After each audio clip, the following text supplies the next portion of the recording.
বাংলাদেশ ইসলামী ছাত্র শিবির ঢাকা মহানগরী উত্তর শাখা কর্তৃক আয়োজিত ফিলিস্তিনের গাজা উপত্যকায় দখলদার ও জঙ্গি ইসরায়েল বাহিনী কর্তৃক বর্বরচিত হামলার প্রতিবাদে আজকের এই বিক্ষোভ মিছিলে উপস্থিত সংগ্রামী ছাত্র জনতা, প্রিয় দেশবাসী, সাংবাদিক বন্ধুগণ, আপনারা লক্ষ্য করেছেন বিগত 7 মাস ব্যাপী ফিলিস্তিনের অবরুদ্ধ উপত্যকা গাজাতে ইসরায়েলি সেনাবাহিনী কর্তৃক বর্বরচিত হামলার মাধ্যমে ইতিমধ্যে 36,000 নিরীহ ফিলিস্তিনিকে তারা হত্যা করেছে।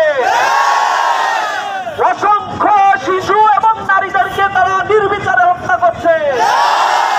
গত 2 দিন আগে রাফায় আমরা দেখলাম একটি তাঁবুতে রাতের অন্ধকারে হামলা করে শত শত ফিলিস্তিনিকে তারা পুড়িয়ে মেরেছে। ফিলিস্তিন আসলেই কোন স্বাধীন কোন দেশ নয়, এটি একটি জঙ্গি সংগঠন। তাদের জন্ম হয়েছে ইস্টার্ন গেট, হাদানার, ইরগুমের মতো সন্ত্রাসী গোষ্ঠীর মধ্য দিয়ে। পৃথিবী থেকে এদেরকে উৎখাত করার জন্য বিশ্ব মানবতার কাছে আমরা উদাত্ত আহ্বান জানাচ্ছি।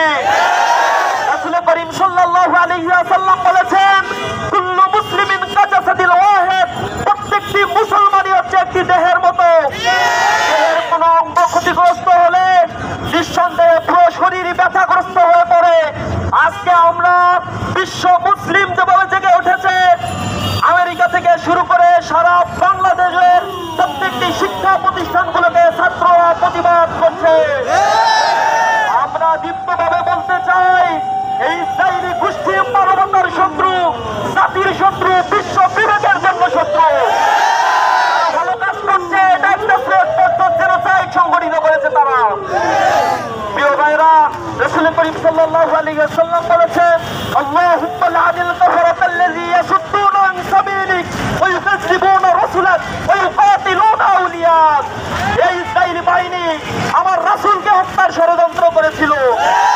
ইহুদিরা অসংখ্য নবী রাসূলকে হত্যা করেছে। ইহুদিরা মুসলমানদের উৎখাত করার জন্য পৃথিবীব্যাপী এক ষড়যন্ত্রের ফাঁদ এঁটেছে। আমরা মুসলিম বিশ্বের কাছে আবেদন জানাতে চাই, মুসলিম বিশ্ব একতাবদ্ধ হন, এই ইহুদি জায়নিস্টদের বিরুদ্ধে তীব্র আন্দোলন করে তুলুন। আল্লাহুম্মা আনসুর মান নাসারা দীন মুহাম্মাদিন সাল্লাল্লাহু আলাইহি ওয়াসাল্লাম। হে আল্লাহ, তুমি আমাদেরকে সহযোগিতা করো। আল্লাহর পথে যারা যুদ্ধ করছে, সে হামাজের মুজাহিদ বাহিনীকে আল্লাহ তুমি সহযোগিতা করো। পাখি পাঠিয়ে এদেরকে তুমি ধ্বংস করে দাও। রব্বুল আলামিন, তোমার কাছে ফরিয়াদ জানাই, ওই অসহায় শিশুরা আজ খাদ্য পাচ্ছে না, নির্জীব হয়ে আছে, তারা অর্ধাহারে অনাহারে দিনাতিপাত করছে, বুলেটের স্প্লিন্টারের আঘাতে তারা নিহত হচ্ছে। আমরা দেখতে পাচ্ছি খাদ্য না পেয়ে তারা এই তৃণভূখণ্ড খেয়ে খেয়ে বেঁচে আছে। রব্বুল আলামিন, মুসলমানদের জন্য তুমি একমাত্র অভিভাবক, আমাদেরকে দয়া করে তুমি সহযোগিতা করো।